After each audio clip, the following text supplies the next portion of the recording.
Well, good morning, Cowboy Nation, Cowboy Headquarters, and America's team. It's your guy G, the number one Cowboy fan, Hampton, coming at you live, direct, and incorrect. Taking it all in before I go in on this magnificent Monday morning. That's what I said. As a Cowboy fan, that's what I said, because it's still going to be a magnificent Monday. So everybody's asking what happened. Let me just say Clint Kubiak played bully ball, and he bullied Mike Zimmer. Oh, yeah. And everybody's asking, where was Michael Parsons? Where was Tank Lawrence? Where was Luafau? Where was Kendricks? Where were these individuals? They were nowhere to be found because they were bullied. And I'm going to give you the blueprint. Now, let me say this. I know I'm not one of those major radio stations, and I'm not one of those major sports channels. But you guys are going to listen to me, because I'm going to give you the blueprint, what actually happened after going back and reviewing the tape. Let's just say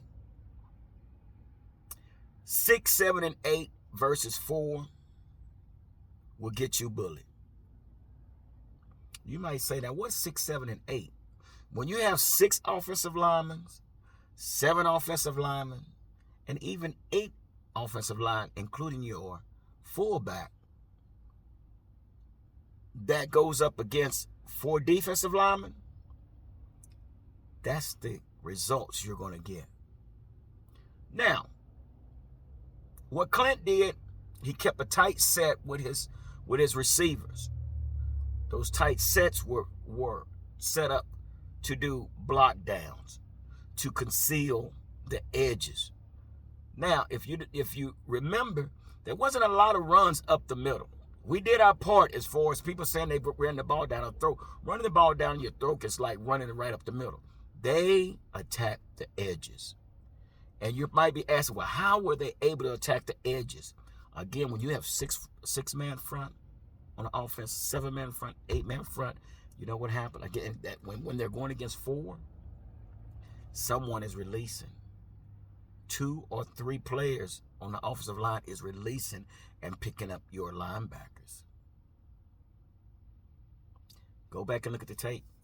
That's exactly what took place.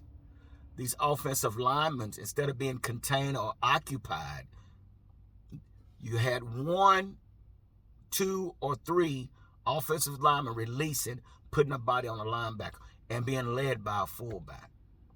That's what you call bully ball. So, yeah, that's what happened.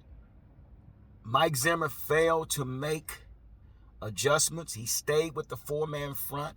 All Mike Zimmer had to do was add 2 linemen, 1 or 2 linemen up on the line. And when you add 1 or 2 linemen, you got to match numbers with numbers. If they have 6, I have to play 6. I have to go with a 1 cover, but I have to put those guys on that line, and we have to protect their edge. They wasn't able to protect the edge because they had the receiver blocking down, and then the tackle was pulling and picking up the linebacker or the cornerback. There it is. Bully ball 1-on-1. Go back and watch the tape, because Mike Zimmer definitely got bullied with the lack of any adjustments, none whatsoever. Kubiak was actually running peewee plays. The plays that he was running is the plays that you run in peewee. Believe it or not. But anyway, that's all I wanted to get on here. I didn't want to spend a lot of time of your time, but just wanted you guys to know what happened, why you didn't see Tank Lawrence, why you didn't see Michael Parsons, and why you didn't see Kendricks. So anyway, I'm going inside to take this beating by all these haters out here, but let's not panic. It's only one game, and no one said that we was going to go undefeated. All right, deuces.